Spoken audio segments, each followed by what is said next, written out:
You know that feeling, right? You're just starting your day, maybe scrolling through the news, and then you see it. Another headline that says Social Security is changing.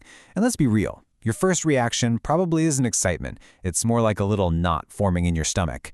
Because Social Security isn't just some government line item. For millions of us, it's personal. It's our future.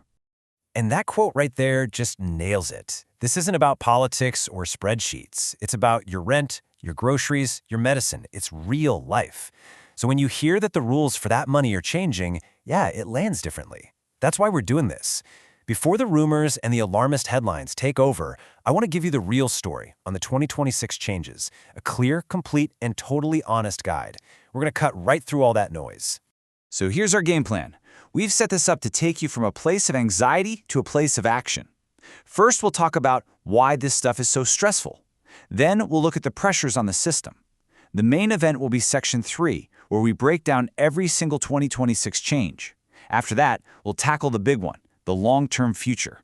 And we'll wrap it all up with a concrete 5-step action plan you can start on today. All right, Section 1, why this news gets under your skin. The whole point here is to just acknowledge that feeling of confusion and start building a bridge toward clarity. We're not going to sugarcoat anything, so let's just dive right in. That leads us right into Section 2, the system under strain. You know, to really get a handle on the changes for 2026, we have to understand the why behind them. What's actually causing all these adjustments in the first place? At its absolute core, Social Security is a promise. It was created way back in 1935 to be a financial safety net. And the way it works is simple. The money that funds benefits comes from payroll taxes, that FICA tax you see taken out of your paycheck, plus a match from your employer. For decades, it's been a pretty reliable system. But here's the reality check. The system is under some serious strain. Why? Well, it's really a math problem. First, the huge baby boomer generation is well under retirement. That means more people are drawing benefits than ever before. At the same time, the ratio of workers paying into the system for every one person taking money out has been shrinking. So you've got more money going out and proportionally less money coming in. This isn't some new crisis. The people who run the program have been flagging this for years. Okay, now for the part you've been waiting for. Section 3. This is where we get into the nitty-gritty of the actual changes for 2026. We're going to go one by one and talk about what it means for your wallet. First up, the one that affects pretty much everyone already getting a check, the annual cost of living adjustment, or what we all call the COLA. So what is it? Well, every year, benefits get an adjustment based on inflation. The idea is, if the price of everything goes up, your benefit should go up a little too, so you don't lose your buying power. It's tied to the official consumer price data. Now, here's the reality behind that number. Yes, the 2026 COLA means your monthly check will be bigger. But the question is, does that bigger check actually cover your bigger bills? For a lot of seniors, the things they spend the most money on, we're talking healthcare, housing, groceries, those prices have been rising way faster than the official inflation rate. So while the check is technically larger, it might not feel like it. Okay, let's move on to change number 2. Now, this one is for anyone who is getting Social Security benefits but is also still working. And honestly, this is one of the most misunderstood parts of the whole system. So let's get really clear on this. The rules are totally different based on your age. If you are below your full retirement age, there's a cap on what you can earn before they start temporarily holding back some of your benefits. The good news for 2026 is that cap has gone up, so you can earn more. But here is the most important part. The moment you hit your full retirement age, that limit is gone. Poof. It vanishes completely. You can earn $1 million a year, and it won't reduce your benefit one penny. And this right here is so important. If you're under your full retirement age and they do hold back some of your benefits because you earn too much, that money is not gone forever. It is not a tax or a penalty. The Social Security Administration literally recalculates your benefit when you hit full retirement age to give you credit for that money. Think of it as a temporary hold, not a permanent loss. All right, on to change number 3.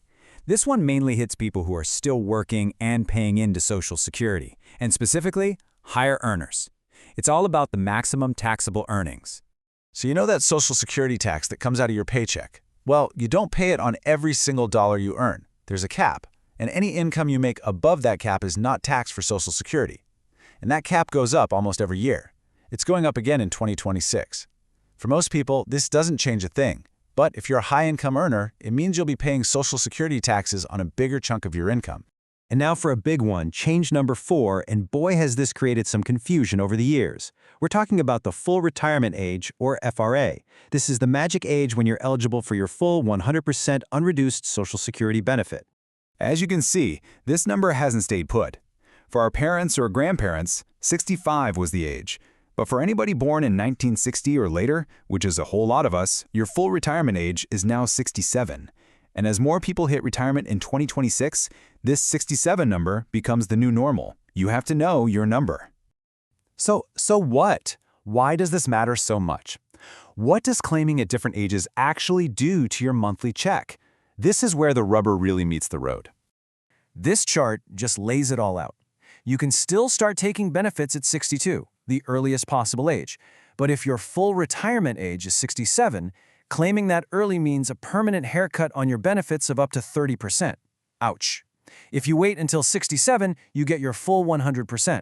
But check this out. If you can hold off until age 70, your benefit actually grows by a whopping 24% more than your full benefit. Let's put some real numbers on that, because the math is just staggering. For every single year you wait past your full retirement age, your future benefit goes up by a guaranteed 8%. You cannot find that kind of guaranteed return anywhere.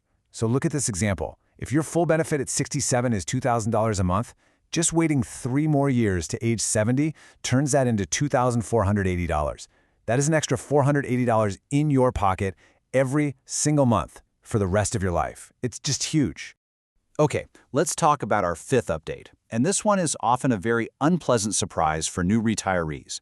The fact that your Social Security benefits might be taxable. That's right, it all depends on your total income from every source. But yeah, up to 85% of your Social Security benefits can be considered taxable by the IRS. Now, here's the kicker. The income levels where this tax kicks in were set decades ago, and they've never been adjusted for inflation. So every year when the COLA gives you a little raise, it can actually push you over that old threshold, meaning you suddenly have to start paying taxes on your benefits. So besides those big 5, there are a few other things to know. Payments for SSI, which is the program for low-income seniors and people with disabilities, have gone up. Medicare Part B premiums have also changed, and since those usually come right out of your Social Security check, a Medicare increase can basically eat up your COLA increase. And finally, the government is really pushing everyone to use the online My Social Security portal, which can be a real challenge if you're not super comfortable with computers. Phew, okay. We've gone through a ton of details for 2026, so now let's zoom out. For Section 4, let's tackle the big elephant in the room, the one that makes everyone so nervous, the long-term health of the entire program. This is it. This is the question everyone asks. Is it going bankrupt? Is it going to be there for me? What about for my kids? Okay, here is the official word from the Social Security trustees. If Congress does absolutely nothing, the program's trust funds are projected to run low sometime in the mid-2030s. Now, I know that sounds terrifying, but you have to understand what it actually means. It does not mean the program runs out of money. It does not mean it's going bankrupt. This is a known, manageable shortfall, not a total collapse. This chart shows you exactly what we're talking about. Even in the worst-case scenario, if Congress just went on vacation for 10 years, Social Security could still pay about 80% of all promised benefits. That's because money from payroll taxes is still coming in every single day. The problem is that 20% gap. The system isn't going to zero. The job for politicians is to figure out how to close that 20% gap. And there are lots of ways to do it. The solutions being talked about are things like, slightly raising the payroll tax, getting rid of that income cap for high earners we talked about, maybe slowly increasing the retirement age again, or tweaking the benefit formula.